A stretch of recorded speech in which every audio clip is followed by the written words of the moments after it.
자, 안녕하세요. 이제 약사열애 부처님과 관련된 이야기를 해드리도록 하겠습니다. 약사 부처님과 관련된 그림을 약사불해도라고 하거든요. 서쪽에 극락 아미타 부처님의 세계가 어떻게 보면 가장 좋은 세계, 불교에서 말하는 이상세계 중에서 가장 좋은 세계가 서쪽에 있는 거고, 그 다음에 넘버 2 정도가 되는 게 동쪽에 있는 거죠. 동방 유리광 세계라고 하는데 약사열애가 계시는 거예요. 그래서 유리처럼 투명한 그런 아주 맑고 깨끗한 세계. 그리고 이 약사라고 하는 것은 약사열애 부처님의 가장 큰 특징은 약기인이라 그래서 약함을 들고 있습니다. 왼손에 이렇게 약함. 그래서 손에 무언가를 이렇게 들고 있으면 약사열애인갑다 이렇게 생각하시면 돼요. 그래서 이제 우리나라에서 가장 유명한 약사열애 도량 이러면 갑바위죠. 803 갑바위. 근데 803 갑바위에 부처님을 자세히 보시면 약을 안 들고 있죠. 약함을 안 들고 있죠. 그래서 석가모니 부처님입니다. 803 갑바위 부처님은 석가모니 부처님인데 어느 순간 약사열애로 사람들이 믿게 된 거고, 우리나라에 두 분이 그런 분이 있습니다. 은진미륵이라고 관촉사에 가면 은진미륵이라고 사람들이 다 얘기해요. 관세음 보살입니다. 왜 그러는지 나 이해를 잘 못하겠는데, 근데 오랫동안 인습이 바뀌다 보니까 그냥 사람들 생각이 그렇게 규정 지어진 거죠.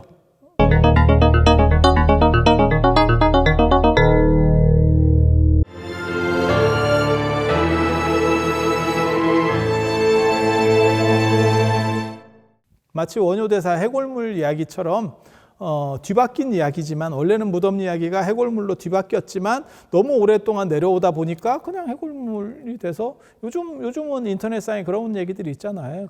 고인물이 있고 썩은 물 있고, 그 썩은 물보다 더 심하게 되면 이제 원효대사 해골물 이런 얘기까지 이제 돌아다닐 정도로 일반화돼 버리니까 바꾸기가 굉장히 어렵게 된 거죠.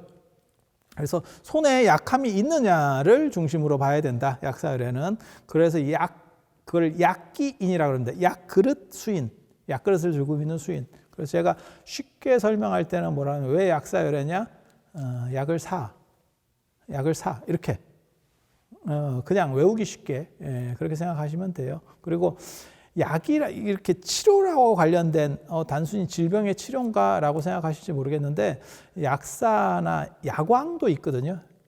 약의 왕, 약왕보살 본사품 이렇게 해서 법화경에 보면 있죠. 그래서 그런 것들도 굉장히 중요한데, 이 약이라고 하는 게 모든 것을 병을 치료한다. 우리는 지금 약하면 그렇게만 생각하는데, 예전에는 거기만 범주가 있는 게 아니에요. 모든 삿된 것도 물리치는 것도 이 약의 기능인 거고, 그러니까는 의사는 병만 치료하는 사람이 아니고 모든 삿된 것도 물리치고 운도 좋게 하고, 그 다음에 질병도 치료하고, 이게 다 세트로 패키지로 묶여 있습니다. 이게 근대 이후에 이런 것들이 다 분화가 되는 거예요. 그전에는 이런 것들을 다 하나로 봤습니다. 하나로. 그래서 우리가 생각할 때는 허준의 동의보감 이러면 굉장히 대단한 책인지 아는데, 거기에 보면 뭐가 나오냐면 귀신을 쫓는 것도 나오고, 그 다음에 부적도 나오고, 애를 잘 안 낳을 것 낳기 힘들 것 같아요. 그럼 부적이 나와. 지금 우리 생각을 할 때는 그게 말이 되냐? 은신술도 나옵니다. 은신술. 투명하게 되는 것도 있어요. 그리고 안 죽는 법도 10몇 가지가 나옵니다. 그렇게 말했지만 허준은 죽었지. 그러니까 이게 여러분 생각하고 다릅니다. 약 개념이 단순히 진짜 병원, 지금 약사 아니면 병원 이 범주가 아니에요. 훨씬 넓은 포괄적 범주였다라고 생각하시면 되고, 그래서 무당도 운도 좋게 하고 그 다음에 병도 치료하고 이렇게 되는 거예요. 그리고 불교도 마찬가지였던 거예요. 그래서 약사열애의 범주도 뭐냐면,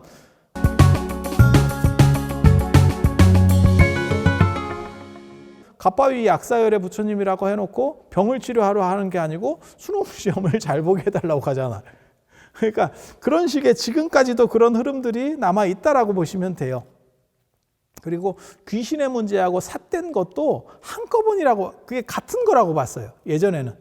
그러니까 지금 생각하면 귀신은 귀신인 거고 운은 운이지, 그게 왜 운하고 귀신하고 뭔 관계가 있어? 아니, 그거는 요즘 생각이고, 동아시아 같은 경우는 기론이라 그래서 이 기운이 뭉친 게 귀신이 될 수도 있는 거고 그게 풀어지면 끝나는 거예요.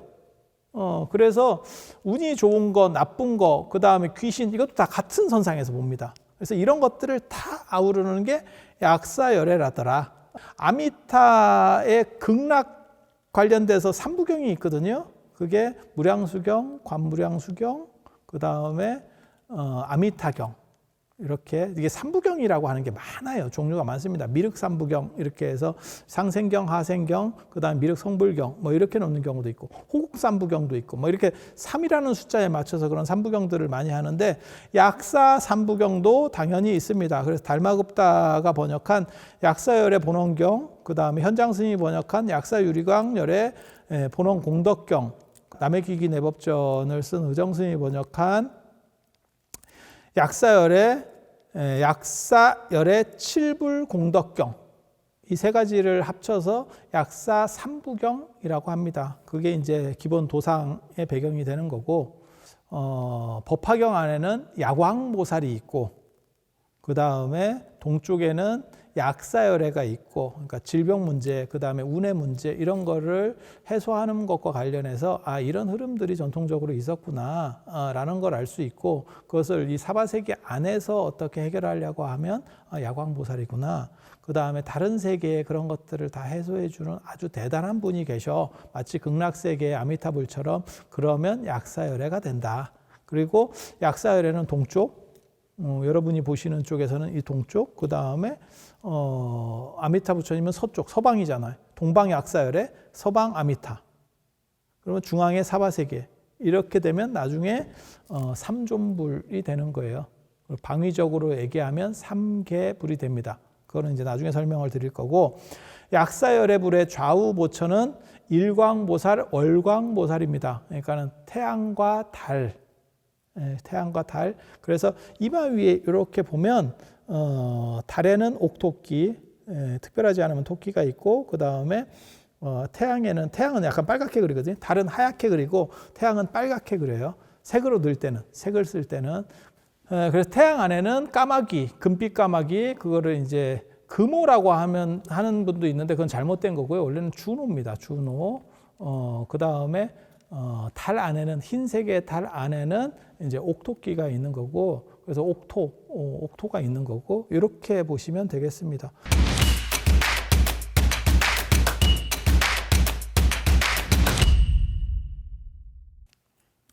자, 문정왕후가 많은 불사를 하는데, 그 중에 하나가 이제 회암사에 대한 중건도 있고, 그 다음에 그 회암사 중건과 관련해서 불화들도 많이 조성을 합니다. 그게 이제 문정왕후의 하나밖에 없는 아들, 명종이 몸도 좀 안 좋았고, 그 다음에 명종의 아들이 또 일찍 죽어요. 그래서 그 후사를 좀 잘 낳기를 기원하고, 뭐 이런 여러 가지 복합적인 것들이 있거든요. 그래서 회암사와 관련해서 이제 불화를 만드는데, 그게 석가모니 부처님, 약사열애, 그 다음에 미륵, 아미타 이렇게 해서 금으로다가 50점씩 그리고, 그 다음에 색을 칠해가지고 50점씩. 그래서 석가모니, 약사, 그 다음에 아미타, 미륵, 이게 이제 100점씩 그리게 되는 거예요. 100점씩 400점을 그렸는데 그 중에 일부가 지금 남아 있습니다. 국립중앙박물관에 모셔져 있는 이 금선으로 된 그림을 보면 되게 재밌어요. 삼존도인데, 약사 삼존도, 그러니까 약사열애가 가운데 중앙에 모셔져 있고, 양쪽에 이제 일광보살하고 월광보살이 있는데, 이게 조선 초기, 아직까지는 이게 고구려의 회화 문화가 아직 덜 끝났기 때문에 2단 구조로 되어 있습니다. 원형 구조가 아니고, 그래서 보살들은 훨씬 발 쪽에, 무릎 쪽에 이렇게 내려가 있는데, 그림을 보면 내려가 있는데, 자세히 보면 되게 재밌어요. 오개티가 있어. 일광보살한테는 태양이니까 거기에 까마귀를 넣어야 되는데, 거기다가 토끼를 넣고, 토끼 들어갈 자리에 까마귀가 들어가 있어요. 400점을 그리다 보니까, 계속 그리다 보니까 이제 방향착오를 하는 거죠. 그리고 그게 거울 효과로 보는 거잖아요. 우리 보는 사람하고 이쪽하고는 반대가 되잖아요. 그러니까 제가 좌우라고 하는 거고 이게 좌우가 되는 거고, 보는 사람 입장에서는 이게 또 반대가 되잖아요. 그러니까 화원들도 그리다가 이게 오류가 난 거예요. 그게 지금 남아있는 아주 재밌는, 그리고 주변으로 별자리 같은 게 이렇게 그려져 있고, 그리고 약사열애랑 관련해서는 굉장히 재밌는 게 뭐냐면 12야차대장이라고 나와요. 야차가 어떻게 보면 인도의 토속신, 우리식으로 말하면 약간 도깨비 같은 그런 거예요. 그런데 불교에 귀화를 해가지고 야차, 나찰 이런 것들이 다 마찬가지거든요. 인도의 원래 토속신이었다가 불교에 귀화해서 호법신이 되는데, 약사열애에게는 야차 12대장이 있어요. 12대장. 그래서 보통 삼존도가 아니고 약사 불회도에서는 이 야차 12대장이 이렇게 원형으로 조선시대 불화들에서는 이렇게 나오거든요. 그래서 약사 불회도에는 사천왕이나 제석천, 범천이 안 나오는 경우가 다수입니다. 왜? 얘네도 신장이니까. 굳이 뭐 또 다른 신장들을 모실 필요가 없다, 이렇게 생각하는 경우들도 있는 거예요. 그렇게 보면 이 야차 12대장이 재밌는 게, 왜 이게 중요하냐면 이 야차 12대장이 우리가 말하는 12지예요. 자축인묘 진사오미 신유술에 12개 띠 얘기하는, 경주에 가면 왕릉 호석에, 왕릉을 주변에 이렇게 돌을 돌렸는데 거기에다가 뭘 하냐면 12지를 이렇게 모시는 경우들이 있거든요. 탑 기단부에, 불교 탑 기단부에 12지상이 이렇게 들어가는 경우들이 있어요. 그게 다 이 약사열애 경하고 관련되는 이야기예요. 그래서 12지 이름이 뭐냐면 그냥 너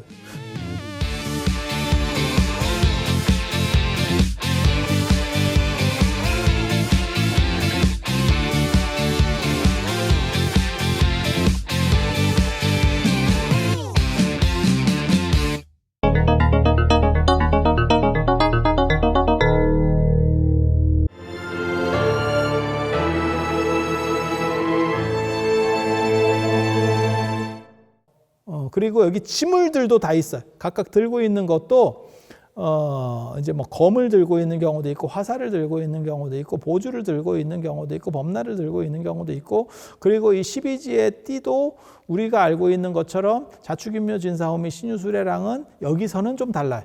그리고 이 12지라고 하는 게 원래 황도 12궁하고 관련된 이런 별자리 문화이기 때문에, 그래서 인도 쪽에서 들어오는 겁니다.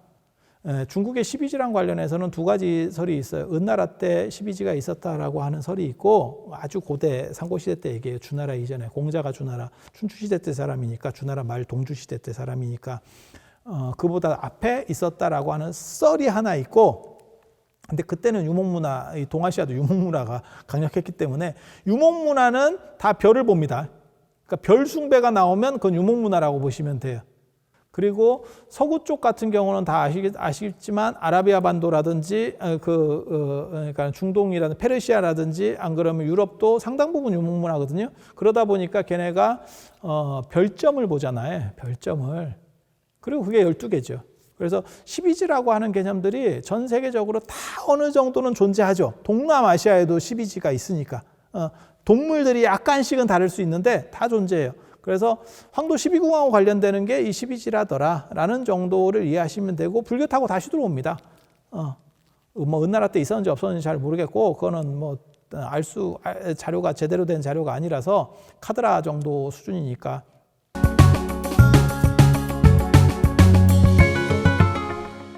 황하가 은나라잖아요. 은어의 발굴이 황하잖아요. 그러니까 아주 옛날 얘기라서 정확하게 뭐 알 수가 없고, 그래서 불교를 타고 다시 이 인도의 유목문화가 다시 들어오는 거예요. 그래서 12야차대장이 12지하고, 그러니까 우리가 생각할 때 그냥 뱀, 용 뭐 이렇게 하는 경우도 있지만, 우리 전통 도안이나 이런 디자인 중에 사람같이 해가지고 얼굴만 뱀 뭐 이런 애들이 있거든요. 그게 이 야차대장이라고 생각하시면 돼요. 근데 이 야차대장도 실제로는 그런 동물 모습이 아니고, 여기 이제 도상에서 보듯이 실제로는 사람 얼굴로 되어 있습니다. 그런데 그거를 이제 이해하는 방식에서 짐승으로 이해하는 그런 방식들도 존재했다더라. 그리고 걔네들은 호법신이기 때문에, 불교를 보호하는 신이었기 때문에 탑 주변에 기단부에다가 놔서 부처님 사리를 잘 지키고 있을 수 있게 해놓은 거고, 이것을 그대로 받아들여서 왕릉에서도 이렇게 호위할 수 있도록 왕릉에 삿된 것들이 못 들어오게 주변을 다 이렇게 아우르는 이런 방식들이니까 탑에서 많은 부분이 왕릉으로 들어가요. 그러니까 우리가 경주 원성왕릉으로 추정하는 괴릉 같은 데서도 사자가 4마리가 이렇게 지키고 있거든요. 왕릉 앞쪽에 문인석, 무인석처럼 사자가 지키는 게 있는데 그것도 탑 주변에 사자가 4마리를 놓던 그런 것들이 들어가는 거죠. 12지도 왕릉 쪽으로 들어가는 거고, 왜냐하면 불교 시절이었으니까 불교적으로 부처님을 보호하고 이렇게 호위하는 것들이 왕도 보위하고 호위해 줬으면 참 좋겠다, 뭐 이런 생각들이 존재하는 거죠. 부처님에 대한 이러한 포교 영상에 구독과 좋아요를 눌러주시는 것도 업장을 소멸하는 하나의 방법이 될 수도 있다는 생각을 제가 잠깐 해보는데 이거야말로 뇌피셜입니다.